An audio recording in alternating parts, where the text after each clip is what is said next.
Hello, traders. Today is Sunday, July 6th, and this is my full top-down analysis for the US dollar.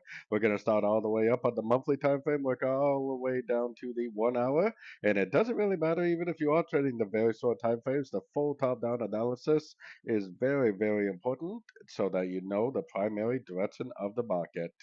So on the euro dollar, I do think we're at a little bit of a crucial point. Obviously, the euro dollar has been very, very strong on the monthly time frame.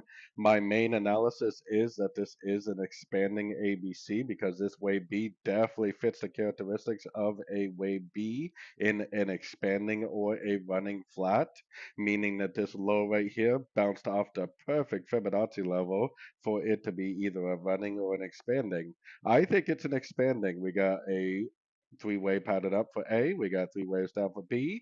I think we are now in a five-way pattern to the upside, which likely will go someplace around the 1.3 to 1.34 area to finish off this expanding flat. So definitely a lot of upside potential. But I do have an alternative. I think as an Elliott wave trader, you always need to have an alternative analysis. What if this is actually not a 1, 2, 3, but this is an A, this is a B, and this is currently a wave C? And that this is actually just a pullback to the last wave down, 78% fib bounce, and then it just continues the downtrend from here, especially because the monthly is lower highs, lower highs, lower highs, lower highs. It could make another lower high and just continue this monthly time frame series of lower lows, lower highs. So for now, I'm definitely just going to trade it as it's an expanding flat. But if it proves otherwise, that it really is just a pullback to this last wave down, we will definitely trade it accordingly.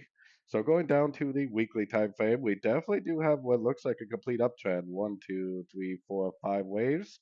We are at the 78%.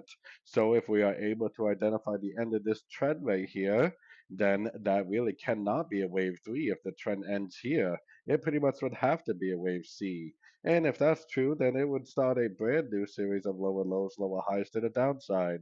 But there so far is no proof whatsoever on the daily, monthly, or weekly that this trend right here is over. It could potentially just make a little pullback and just keep on trending. So as always, let's take it down to the daily time frame and remember that the trend is our friend. Now on the daily time frame, we are starting to get a little bit of an engulfing move down. You know, the dollar index definitely did engulf up. Some of the other dollar pairs definitely did. So what does this tell me? The only thing this tells me is that this wave from here to here is over. We could possibly now just be in a correction to this wave, meaning that we could possibly just make like a three-way pullback to one of these Fibonacci levels and end up continuing the higher time frame uptrend. I would personally like to see this engulfing down a little bit stronger to really know for sure that it is even doing that, because I mean it really didn't even close below. It could potentially still just keep on trending up. Like I said, the daily and weekly and monthly are definitely all still in an uptrend. And for me personally, I always trade with the trend. I'm not really too interested in sorting this until I see more proof that it really is going down in any significant way. Going down to the 4 hour time frame, last week was a bank holiday in the US. I think it caused a very, very overlapping, very slow week. Definitely looks very corrective. And on the 4 hour time frame, it is making, lower highs, lower highs, lower highs. I think there's a good chance that we will push down to at least a 38%, maybe even lower if this is possibly a wave 5 on the daily. So, I mean, for me personally, as a swing trader, I'm definitely looking for longs. I would prefer to just watch this bounce off a fib level and then go long rather than trying to take the short, which could potentially be very unpredictable. So going down to the 1 hour time frame, I have my Fibonacci retracement from here to here.